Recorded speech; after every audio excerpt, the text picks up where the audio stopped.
Little Star Swanders channel ni subscribe, like, share Mario comment చేయండి Moreno videos కోసం thanks for your support. కలియుగ రాముడు శ్రీరాముడు సీతా శ్రీరాముడు నచ్చిన వారు లైక్ చేసి జై శ్రీరామ్ అని కమెంట్ చేయండి. సబ్స్క్రైబ్ చేసుకోండి, మీకు మంచి జరుగుతుంది. థ్యాంక్స్.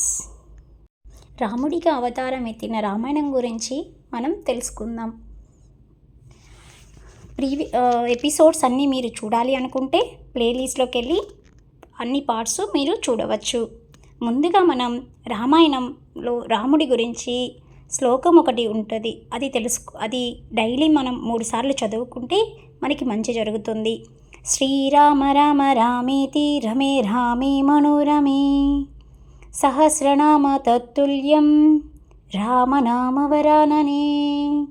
శ్రీరామ రామ రామేతి రమే రామే మనోరమే సహస్రనామ తత్తుల్యం రామనామవరాననే. శ్రీరామ రామ రామేతి రమే రామే మనోరమే సహస్రనామ తత్తుల్యం రామనామవరాననే. ఇప్పుడు రామాయణం పార్ట్ 1లోకి వెళ్దాం. ఈ ఛానల్ని ఫస్ట్ టైం చూసేవాళ్ళు ప్లీజ్ సబ్స్క్రైబ్ చేసి లైక్ చేసి షేర్ చేసి కమెంట్ చేయండి మీకు ఎలాంటి వీడియోస్ కావాలి అని. మీరు అలా చేస్తే నాకు సపోర్టివ్గా ఉంటుంది, మరిన్ని వీడియోస్ అప్లోడ్ చేయడానికి వీలుగా ఉంటుంది. Thanks for watching. రామాయణం 28కి వెల్కమ్. ప్రీవియస్ ఎపిసోడ్స్ చూడాలి అనుకుంటే మా ఛానల్లో ప్లేలిస్ట్లో మీకు అవైలబిలిటీలో ఉంటాయి. మరిన్ని నవలలు, సరదాగా కాసేపు నవ్వుకోవడానికి జోక్స్, అదేవిధంగా చిన్నపిల్లలకి bed time stories with moral ఉంటాయి. మా ఛానల్ నచ్చితే మీకు లైక్ చేసి మీ ఫ్రెండ్స్కి కూడా షేర్ చేసుకొని కమెంట్ చేసి ఎలాంటి వీడియోస్ కావాలో అదేవిధంగా సబ్స్క్రైబ్ చేయండి. పక్కనున్న బెల్ ఐకాన్ని క్లిక్ చేస్తే మీకు నోటిఫికేషన్స్ వస్తాయి, న్యూ వీడియోస్కి మిస్ అవ్వకుండా చూడొచ్చు. థ్యాంక్స్. ఇప్పుడు రామాయణం 28లోకి వెళ్దాం. కొంతసేపటికి దశరథుడికి తెలివి వచ్చాక కైకేయి ఇలా అనింది, ఏమయ్యా, ఇక్ష్వాకు వంశంలో జన్మించానంటావు, సత్యధర్మములు పాటిస్తానంటావు, 2 వరాలు ఇచ్చానన్నావు. ఆ 2 వరాలు నేను అడిగేసరికి నీకింత కష్టం కలిగిందా? ఎవరైనా వచ్చి రాముడేడని అడిగితే దండకారణ్యానికి పంపించానని చెప్పలేను అని అంటున్నావు కదా. మరి ఆనాడు నేను నీకు 2 సార్లు ప్రాణభిక్ష పెడితే బతికిన వాడివి. అలాంటి బతికిచ్చిన కైకేయికి 2 వరాలు ఇవ్వడం మానేసి అమాయకురాలిని చేసి వంచిన వాడా అని లోకం పిలవదా? వరాలు ఇవ్వడానికి ఎందుకు వెనకడుగు వేస్తున్నావు? నీ వంశంలోని వాళ్ళు ఉత్తమ గతులకి వెళ్ళారా? ఒకనాడు డేగ రూపంలో ఉన్న ఇంద్రుడు పావురం రూపంలో ఉన్న అగ్నిని తరుముతూ రాజు దగ్గరికి వచ్చారు. ఆ పావురం రాజు కాళ్ళ మీద పడితే రాజు ఆ పావురానికి శరణిచ్చాడు. ఆ పావురానికి శరణిచ్చావు, బాగానే ఉంది, మరి నా ఆహారం సంగతి ఏంటని అడిగాడు డేగ రూపంలో ఉన్న ఇంద్రుడు. ఆ రోజు యొక్క ధర్మనిష్ట తెలుసుకుందామని నీకు పావురం మాంసం కావాలి కనుక ఆ మాంసం నేను ఇస్తాను అని పావురాన్ని తక్కెటలో ఒక పక్క పెట్టి మరొక పక్క తన శరీరం నుండి కోసిన కొంత మాంసాన్ని పెట్టి ఆ మాంసాన్ని ఇచ్చినవాడు నీ వంశంలో పుట్టిన శిబి చక్రవర్తి. అలాగే ఒకనాడు అల్కరుడి దగ్గరికి ఇంద్రుడు బ్రాహ్మణ రూపంలో వచ్చి నిలబడితే నీకేమి కావాలో కోరుకోమన్నాడు రాజు. అయితే నీ కళ్ళని ఇచ్చేస్తావా అన్నాడు ఆ బ్రాహ్మణుడు. ఇస్తాను అన్నాడు. కాబట్టి తన 2 కళ్ళని తీసి ఇచ్చాడు అల్కరుడు. అలాంటి వంశంలో పుట్టి 2 వారాలు భార్యకి ఇస్తానని చెప్పి ఇవ్వకుండా తప్పించుకు తిరగడానికి నీకు సిగ్గుగా లేదా? దుర్మితే ధర్మాన్ని వదిలేసి రాముడికి పట్టాభిషేకం చేసేసి నువ్వు కౌసల్యతో రోజు కులుకుదామని అనుకుంటున్నావా? నీ బతుకేంటో నాకు తెలియదనుకున్నావా? నాకు 2 వరాలు ఇచ్చి తీరాల్సిందే. నువ్వు రాముడికి పట్టాభిషేకం చేస్తే కౌసల్య రాజమాత అయితే నేను కౌసల్యకి నమస్కారం చేస్తానని అనుకుంటున్నావా? ఒక్కనాటికి అది జరగదు. నేను ప్రాణాలైనా విడిచిపెడతాను, కానీ ఒక్కనాటికి కౌసల్యకి నమస్కారం చెయ్యను. నా 2 వరాలు నాకు ఇవ్వాల్సింది అని అనింది. అప్పుడు దశరథుడు, ఒకవేళ ఇదే నీ పట్టుదల అయితే నువ్వు నేల మీద పడి ముక్కలైపో, నువ్వు నిలువు నన్ను మండిపో, సర్వనాశనమైపో, నీ కోరిక మాత్రం నేను తీర్చను. ఎందుకంటే నువ్వు ధర్మబద్ధమైన కోరిక కోరలేదు. లోకమంతా ఎవరిని రాజుగా కోరుకుంటుందో, ఎవరి మీద లోకమంతా ఒక అపవాదు వెయ్యలేదో అటువంటి మహాత్ముడిని ఎటువంటి కారణం లేకుండా అరణ్యాలకి పంపమంటున్నావు. నువ్వు నాశనం అయిపోయినా సరే, నేను మాత్రం నీ కోరిక తీర్చను అన్నాడు దశరథుడు కైకేయితో. అలా కైకేయితో ఏడ్చి ఏడ్చి మాట్లాడుతూ దశరథుడు అప్పటికి 15 సార్లు స్పృహ తప్పాడు. అలా ఏడుస్తూ కైకేయితో, రాముడు దండకరణ్యానికి వెళితే ఎంత కష్టం వస్తుందో, ప్రజలు ఎంత తల్లడిల్లిపోతారో నువ్వు ఊహించలేకపోతున్నావు. నేను అదృష్టవంతుడిని అయితే అసలు రాముడిని అరణ్యాలకి వెళ్ళు అన్న మాట అనకుండా ఇప్పుడే మరణించాలని కోరుకుంటున్నాను. మరొక్కసారి నీ పాదాలు పట్టుకుంటున్నాను అని మళ్ళీ కైకేయ పాదాల మీద పడబోగా ఆవిడ మళ్ళీ తప్పుకొని ఇలా అనింది. త్వం కథేసే మహారాజ సత్యవాదీత్ దృఢవ్రతః మమ ఛాయం వరం కస్మాత్ విదారుతం ఇచ్చేసి. సత్యం ధర్మం అని అంటావు, సత్యానికి ధర్మానికి కట్టుబడ్డానంటావు, రోజు ఇన్ని ప్రగల్భాలు చేస్తావు, 2 వరాలు నేను అడిగితే ఇంత బాధపడుతున్నావు, మాట తప్పుతున్నది నువ్వు కదా అని అడిగింది.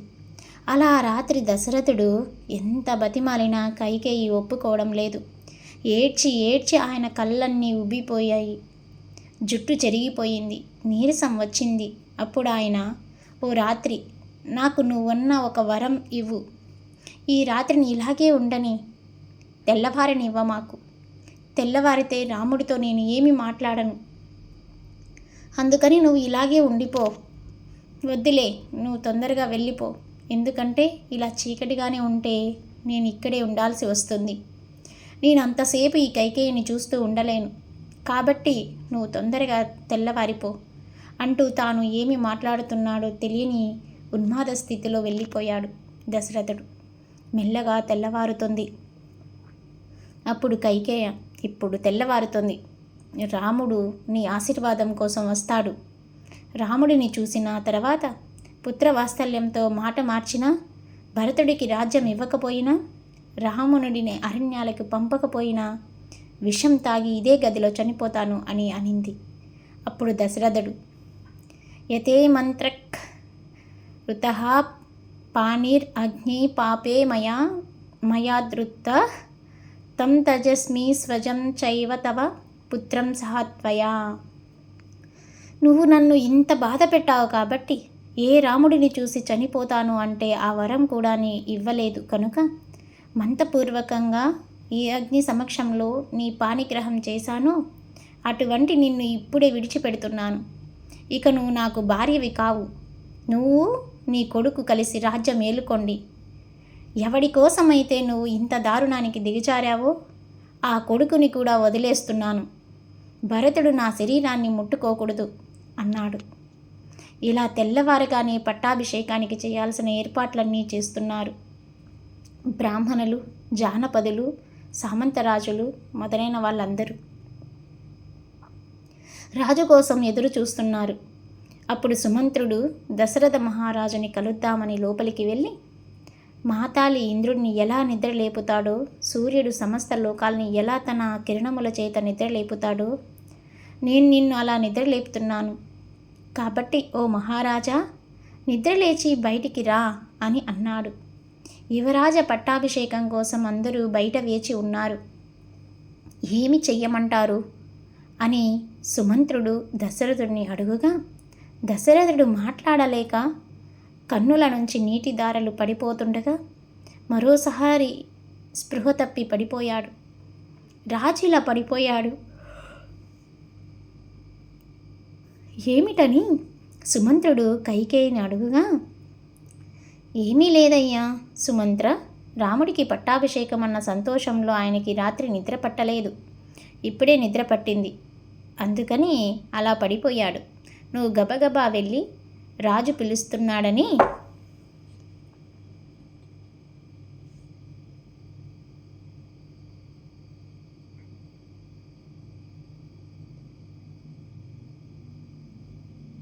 రాజు పిలుస్తున్న ఇక్కడ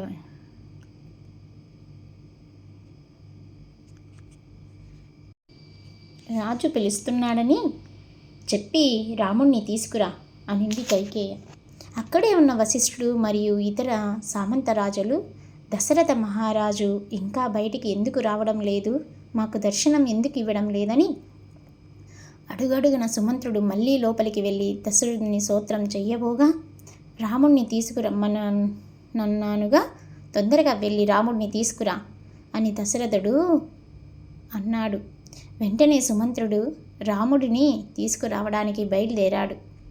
ఆ రాముడి అంతఃపురం ప్రజలందరితో నిండిపోయి ఎంతో శోభాయమానంగా ఉంది.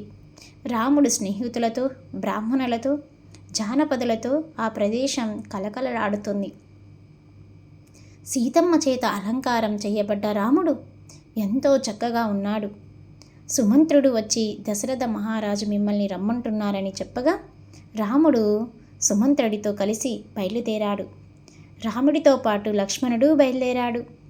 వాళ్లతో మిగతా జన సమూహం అంతా బయలుదేరింది. దశరథుడు అంతఃపురానికి చేరుకోగానే మిగతా వాళ్ళందరూ బయటనే ఉండిపోయారు. రాముడు లక్ష్మణుడు లోపలికి వెళ్ళారు. జీవచ్చంలా ఉన్న తన తండ్రిని చూసి రాముడు ఆశ్చర్యపోయాడు. రాముడిని చూడగానే దశరథుడు మూర్ఛపోయాడు. అప్పుడు రాముడు ఇలా అన్నాడు, అమ్మా, నేను నాన్నగారిని ఎప్పుడూ ఇలా చూడలేదు. ఎందుకమ్మా నాన్నగారు ఇలా ఉన్నారు? నా వల్ల ఏమన్నా పొరపాటు జరిగి ఉంటే చెప్పమ్మా, దిద్దుకుంటాను. ఒక్క నిమిషం నా వల్ల నాన్నగారు బాధపడినా ఆ జీవితం నాకు వద్దు. నాకు నిజం చెప్పవా? కౌసల్యని కానీ సుమిత్రకి కానీ ఏదన్నా సుస్థి చేసిందా? నాకు సత్యం చెప్పు తల్లి అన్నాడు. అప్పుడు కైకేయ, ఏం చేస్తే మీ నాన్నకి ఈ శోకం పోతుందో చెప్తాను. తీరా చెప్పాక ఇది నాకు కష్టమని నువ్వు అనకూడదు. అది నీకు కష్టమే అయినా నువ్వు ఆ పని చేస్తే మాత్రం మీ నాన్న మళ్ళీ సంతోషంగా ఉంటాడు. అలా నాకు మాట ఇవ్వు రామా, నీకు చెప్తాను అనింది. ఆ మాట రాముడితో కైకేయ చెప్తుంటే విన్న దశరథుడు ఛీ అని తల వంచుకున్నాడు. అప్పుడు రాముడు, తద్బ్రూహి వచనం దేవిరాజ్ఞో యత్ అవికాక్షతం కరిష్యే ప్రతిజానే చారాం ద్వీర్ననాభిభాషతే. అమ్మా, రాముడికి 2 మాటలు చేత కావమ్మా. రాముడు ఎప్పుడూ ఒకే మాట చెప్తాడు. నువ్వు అడిగినది కష్టమైన సుఖమైన చేసేస్తాను అన్నాడు.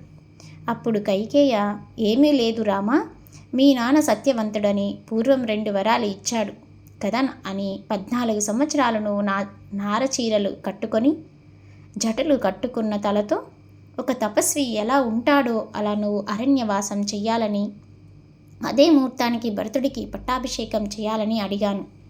అప్పటి నుంచి మీ నాన్న ఇలా పడిపోయి ఉన్నాడు. అందుకని రామా, ఈ 2 కోరికలు నువ్వు తీరిస్తే మీ నాన్న సంతోషిస్తాడు. కానీ నువ్వు ఆ కోరికలు తీరుస్తావో తీర్చవో అని మీ నాన్న బెంగ పెట్టుకొని అలా ఉన్నాడు అనింది. అప్పుడు రాముడు, నాన్నగారు అడగడం నేను చెయ్యకపోవడమా? తప్పకుండా చేసేస్తాను. నేను 14 సంవత్సరాల అడవులకి వెళ్ళడానికి, భరతుడికి పట్టాభిషేకం చెయ్యడానికి నాన్నగారు ఇంత బెంగ పెట్టుకోవాలా? అహం హి సీతం రాజ్యం చ ప్రణాన్యిష్టాందని చ ఇష్టభ్రాత్రే స్వయం దధ్యం భరతాయ ప్రోచితాః. భరతుడికి కావాలంటే రాజ్యమేమిటి? సీతని ఇస్తాను, నా ప్రాణాలు ఇస్తాను, ధనమంతా ఇస్తాను. భరతుడికి యువరాజు కావాలన్న కోరిక ఉందని నాకు తెలియక నేను యువరాజు పట్టాభిషేకానికి సిద్ధపడ్డాను. తమ్ముడికి పట్టాభిషేకం అవుతున్నందుకు చాలా సంతోషంగా ఉందమ్మా. తప్పకుండా తమ్ముడికి పట్టాభిషేకం చేసేయండి. ఈ విషయం చెప్పడానికి నాన్నగారు అంత బాధపడ్డారని తెలిసి నేను బాధపడుతున్నాను. ఆయన నన్ను అగ్నిలో దూకమన్నా దూకేస్తాను అన్నాడు. అప్పుడు కైకేయ, రామా, మీ నాన్న ఒక శపథం చేశాడు. అదేంటంటే నువ్వు ఈ అయోధ్య నగరం నుంచి వెళ్ళేదాకా స్నానం చెయ్యను, భోజనం చెయ్యను అని అన్నాడు. కాబట్టి మీ నాన్నగారు సంతోషంగా ఉండాలంటే నువ్వు వెంటనే వెళ్ళిపోవాలి అనింది. అప్పుడు రాముడు, నహం అర్థపరః దేవి లోకం అవస్థం నుస్తేః విద్ధి మాం ఋషిభిష్ తుల్యం కేవలం ధర్మాసిస్తం. అమ్మా, రాముడు ధనం కోసం రాజ్యం కోసం పాకులాడేవాడు కాదు. నేను ఋషి లాంటి వాడిని. నాకు పితృవాక్య పరిపాలనం తప్ప ఇంకేమీ వద్దు. అయినా నువ్వు నన్ను పిలిచి వెళ్ళిపోమంటే వెళ్ళిపోయేవాడిని కదా. ఇంత చిన్న విషయానికి 2 వరాలు అడిగావా అమ్మా? మీరు బెంగ పెట్టుకోకండి, నేను ఇప్పుడే వెళ్ళిపోతున్నాను. కానీ ఒక్కసారి నాన్నగారి పాదాలకి మీ పాదాలకి నమస్కారం చేసి వెళ్ళిపోతాను అన్నాడు. ఇలా తండ్రి మాటని దాటినటువంటి కొడుకు పుట్టినందుకు ఇప్పుడు నాకు బాధగా ఉందని దశరథుడు మరోసారి స్పృహ తప్పి పడిపోయాడు. తాను వెళితే తప్ప తండ్రి భోజనం చెయ్యడని రాముడు వెంటనే దశరథుడికి కైకేయికి పాదాభివందనం చేసి అక్కడి నుండి వెళ్ళిపోయాడు. రాముడి వెనకాల తోక తొక్కిన నల్లత్రాచు వెళ్ళినట్టు లక్ష్మణుడు ఆగ్రహంగా వెళ్ళాడు. ఇంత జరిగినా రాముడి కాంతి తగ్గలేదు. ఆయన మనసులో ఎటువంటి వికారము లేదు. రాజ్యం పోయిందన్న బాధ లేదు. తండ్రి తొందరగా అన్నం తిని స్వస్థత పొందాలనుకొని గబగబా కౌసల్య మందిరానికి ఆశీర్వాదం కోసం వెళ్ళాడు. కౌసల్యాదేవి రాత్రంతా శ్రీ మహావిష్ణువుని పూజించినదై ధ్యానం చేసుకుంటూ ఉండగా చూసిన రాముడు తడబడుతున్న అడుగులతో లోపలికి ప్రవేశించాడు. రాముడి అరణ్యవాసము ఎలా జరుగుతుంది ఏంటి అనేది నెక్స్ట్ ఎపిసోడ్లో చూద్దాం. Thanks for watching. Please subscribe my channel. నచ్చితే లైక్ చేసి షేర్ మీ ఫ్రెండ్స్కి కూడా షేర్ చేసి కమెంట్ చేసి జై శ్రీరామ్ అని కమెంట్ చేయండి. Thanks for watching. పక్కనే ఉన్న బెల్ ఐకాన్ని క్లిక్ చేసుకుంటే మీకు new videos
Little Starswanders channel ni subscribe, like, share Mario comment చేయండి Moreno videos కోసం thanks for your support.